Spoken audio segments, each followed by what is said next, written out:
Hello, welcome to tip number 14 in my book, Lead from the Front. There's 101 leadership tips in this book. I'll be covering one every Tuesday and Thursday until I cover all of them. Today I'll be covering tip number 14, checker upper versus helper outer. We're told since a young age that feedback is a gift. While I understand this principle, it never really feels like a gift when you're receiving it. Gifts usually make you happy. I wouldn't say that I'm jumping up and down when I'm receiving feedback. That said, I'm going to share a personal story of feedback that I took to heart that really helped me in a subject that could be career limiting, and that is the title of this tip. When I was a new manager, I received feedback in a performance review that I was being viewed as a checker upper instead of a helper outer. That was a serious punch in the gut as a new manager, but it was feedback that really helped shape me. As a leader, I have always believed that you cannot manage or influence what you cannot measure. And how do you measure? Through data. And what does data look like in the eyes of many?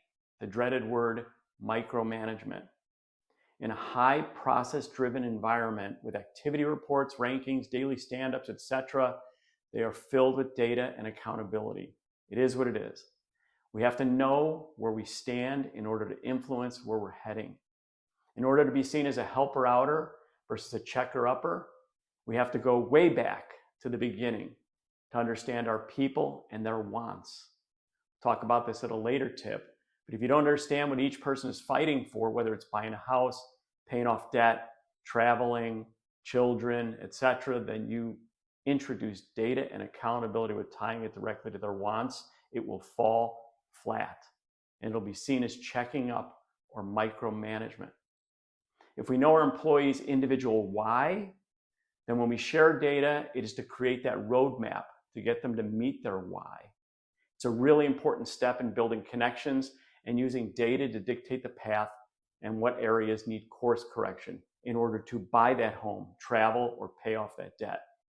Once a person understands the importance of data and how it helps them reach their personal why, you'll be seen as a helper outer versus a checker upper. It's a really important step in building trust and building a relationship that really matters to everyone. We need data, but it has to be tied back to serve as a guide to something that really matters to our team members. Until next time, lead passionately, lead confidently, and lead from the front.